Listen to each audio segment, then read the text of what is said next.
When my mother and I were on our way to my aunt's house, and it was around 2:30 in the afternoon, a time more or less like today, almost 3 o'clock, something like that. And on the sidewalk, a man lost control. A taxi driver and drove up onto the sidewalk and hit us. He drove up onto the sidewalk, knocked down the wall of a house. The wall of a house, it was a residential complex, but it seems that the walls were weak because, or the speed at which he was coming was very high, right? The impact was so great that he went inside the house. He ended up inside the couch, on top of the couch. There were 4 children. The mother had just waxed the floor, and she had put them in the kitchen. And none of the children were hit. The only victims were my mother and I.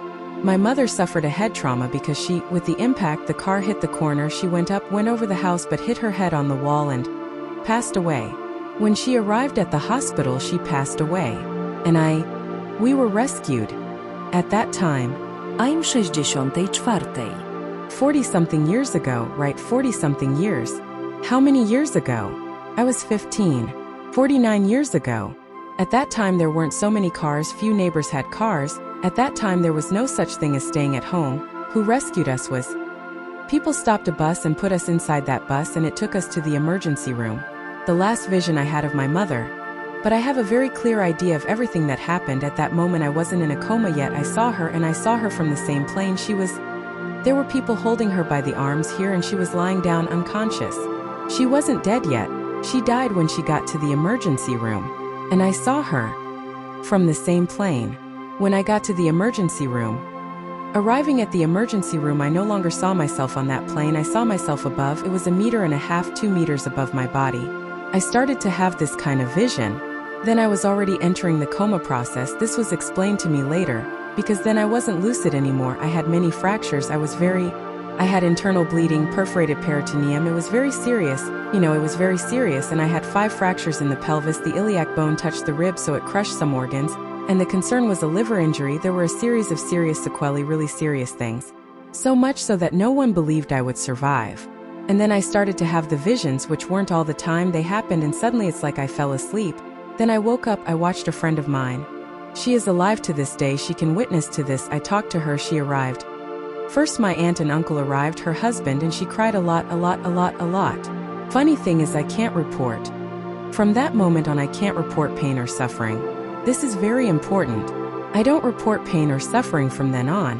The only thing that bothered me terribly, but it hurt in the soul. It wasn't a common pain. It wasn't physical pain. In fact, it wasn't physical pain. It hurt a lot, but it hurt in the soul. It was the crying, the suffering of my aunt. I remember she screamed, "Why did this happen? What did they do to my little girl?" She was very close to me and she cried like that. And the pain was in the soul, but a pain that hurt too much. It was the only suffering I report during the whole period. In the whole period is the only moment I report that I can report suffering. And it was very painful. So much so that even today I can't. I keep myself, I pray, I ask God to keep me whole in any situation. If I have to go to a wake or to a funeral, if there's no way and I have to go. Normally I don't go, but if I have to go, I even try to talk to people. Don't suffer so much. Okay, he's okay, the person is okay. I don't talk about the experience, but I try to ease it a little. And I saw when my friend Telma, we were in high school at the time. It was high school. Right, I'm old. It was high school and she studied with me. Telma was with her brother with a huge bandage on his knee. She had just rescued him because he had a very serious cut on his knee. Then she came close to see and said, "She's my friend. She studies with me. She studies in my class." And I saw all this. I saw the boy's bandage. I saw it from above. It must have been 2 meters. I saw everything happening, the whole scene. It was Samdu at that time. It was called Samdu. This system doesn't exist anymore. From there I was taken to a hospital where my mother died. She was already dead. When I got there she was already dead. I didn't know anything about it. I didn't see anything about it. Absolutely, it was just about me. I kept seeing.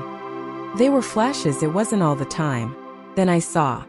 When it seemed like I woke up I saw, but there wasn't. It's very important for me to emphasize that there was nothing mysterious. It was like a normal situation. There wasn't. I kept that for years without commenting, right, at least openly, except with people I trust implicitly, because it wouldn't be a normal report of a normal thing for us here on Earth today. It wouldn't be a normal thing, but while I lived those moments it was a normality. I remember that in the hospital already in that. In the second place I tried to communicate with my body. There was no mystery. Then I was trying to move my fingers because my body was just like the one down there. It was just like it. And then I tried to see if I moved my fingers, I was paralyzed down there. And up there I had all the mobility. Then I tried to move my fingers, I remember this little game I tried to do. So that's what gives me this certainty that it was very normal, it was very common. You understand? For us here on earth it may be a taboo, but where? At the moment it happened, it was a normal thing. Then. Well, I kept having these flashes until dawn. In this hospital where I wouldn't be able to be operated. I had internal bleeding, a perforated peritoneum, and I would be able to be operated. I would have to go to another hospital equipped, prepared for a surgery of this size. When it was about midnight, a doctor, because he made rounds to see the patients, but it wasn't his day, nothing, but he lived next to the hospital and he went every night to see all the patients, visited everyone in the ward. When he saw my case he panicked and, she has to be operated on. He contacted surgeons who were the owners of this health facility and, well, I'm going to take her.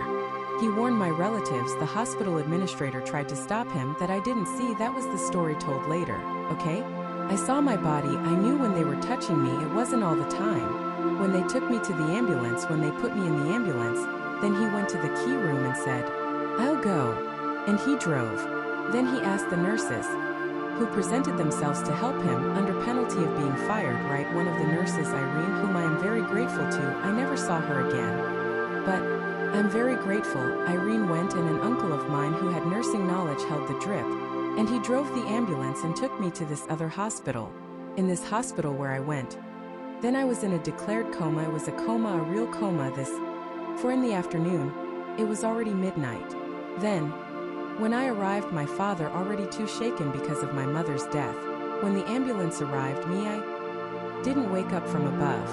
I woke up, I opened my eyes, I spoke to him, I said, don't cry. My father was very desperate. Don't cry because I'm not going to die. I spoke with such certainty, he said it was impressive, the certainty, the way I spoke. And I blacked out again, I went into a coma again. And then I was taken straight to the operating room, they were waiting for me there. At that moment I watched the procedures. When they cut my dress, my clothes couldn't be removed, the clothes were cut, I watched all of this. I remember vividly them cutting my clothes, taking all that off, preparing me. When they passed me, when they cleaned me, all of that I watched. Suddenly I went up. I speak of a tunnel, maybe influenced by the reports I've heard, but it can only be a tunnel like we know here because it seemed like I was sucked in, it wasn't violently, nothing, no. I went up to a place.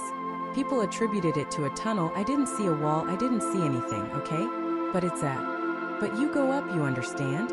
And that's what happened to me. I felt like I went up in that tunnel and then I arrived in a beautiful place, a wonderful place, very bright detail, that it was a brightness, a light that didn't dazzle like here on earth, like the light here on earth.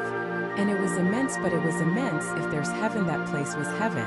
It was immense, everything was very big, everything immense, everything very big. There was a door. There was a huge oval door, everything was disproportionate to what we know here, okay? There was a huge oval door and it was ajar, and I could see inside. Inside there were thousands, it was infinite. I remember there were